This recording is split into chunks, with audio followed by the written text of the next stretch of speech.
Here are the horoscopes for the week of the 26th of June to the 2nd of July 2023. So we begin the week with Mercury moving into Cancer and moving very close to the Sun. So as you know, we've had the summer solstice now and we're in the solar month of Cancer, so very watery Cancerian energies coming in with both of those very close by entities in this summer water sign. So a great way to learn astrology is to find where Cancer is in your chart, have a look at what planets, what house, etc., and then just walk with the Sun a whole year as it moves from sign to sign and see if you can study your chart and see the kind of things that come up and get some revelations that way. So walking a year and a day with the Sun as it moves through the signs is actually a great way to learn without requiring any books or outside knowledge. So Cancer is a fairly slow-moving, very deeply emotional summer water sign connected with the divine feminine as well as with the home, childbirth, mothers,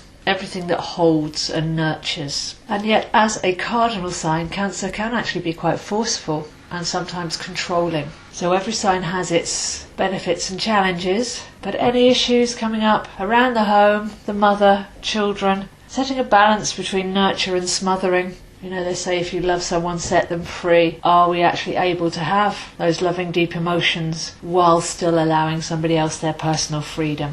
And with Mercury there telling our mind to focus on those subjects is worthwhile for the next couple of weeks. More watery activity by the end of the week as we have Neptune turning retrograde. So over the summer, all the outer planets tend to turn retrograde, and we've already seen Pluto and Saturn turn retrograde, and now it's the time of Neptune. So this is in Pisces, and the retrograde's going to go back from 27 to 24 degrees. And this is from the end of this week through to the beginning of December. Saturn's also retrograde in Pisces, so we're dealing with another water sign here. Pisces is the last sign of the zodiac, very etheric water. It's to do with finishing up things for the next cycle and even sentiently feeling into things that we've come here to finish up from past lives. Things that we've inherited emotionally in the cells of our bodies. And the study with Pisces is always to be able to understand the emotional lesson and then be able to rinse and release so that we become lighter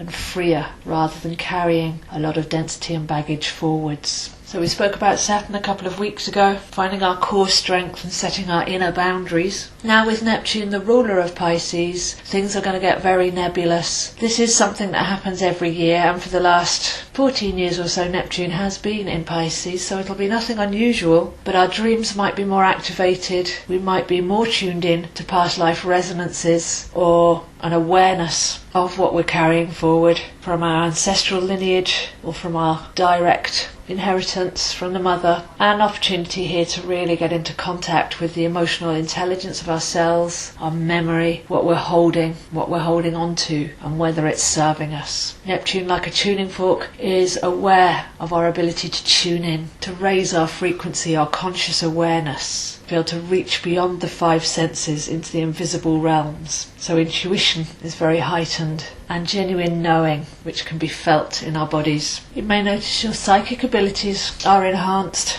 and be able to more easily be still and observe and listen to the messages that you're receiving. So very gentle and otherworldly energy there as Neptune joins Saturn going retrograde in Pisces. We do have some fire though, as Venus and Mars move together in Leo and Venus is preparing to turn retrograde, so we'll be talking about that in greater depth as we approach the actual retrograde at the end of July. But for now we're in the awareness phase, so we're dealing with the heart, with passion, with creativity, self-love, grace, warmth, finding those aspects of ourselves, but maybe being shown in our relations with others where possibly those are lacking, and where we make choices based on low self-esteem, which then brings with it the necessary problems to show us that we need to respect ourselves more. So many stories there, many will be in the relationship arena, but our prime relationship is actually with our soul self and stepping into self-mastery.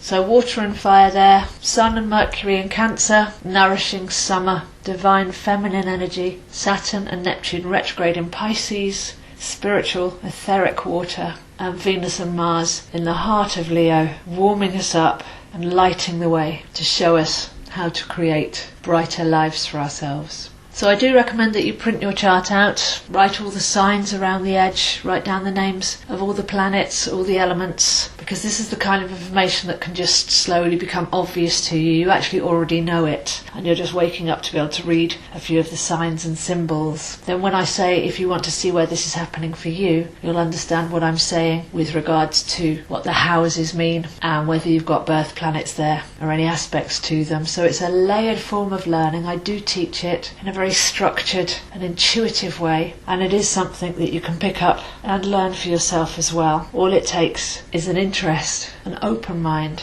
and a steady approach. So I am available for chart readings, courses or coaching based on your chart, zoeheinz7@gmail.com. With tarot I'm available for half-hour sessions if you've just got a question or wanted to look into something like your journey through Venus retrograde. Astrological questions work really well in tarot when we can focus in. We can use your chart, but we can also see that then shown back to us in images. So I do recommend, if you've got tarot, that you explore some of these aspects through that portal, as it might make more sense to you that way. Post these videos on my YouTube channel zoeastro, Instagram zoeheinz7, and Facebook astrozo. So we've really got permission here to slow down for the summer with all of these retrogrades. There's no need to be running around, busying ourselves, distracting ourselves. We've got the opportunity to go into the heart with Leo, into the cells of our body with Neptune, and to study with our mind the current sign of Cancer with Mercury in there as well. So wishing you a wonderful week, and I'll see you next week.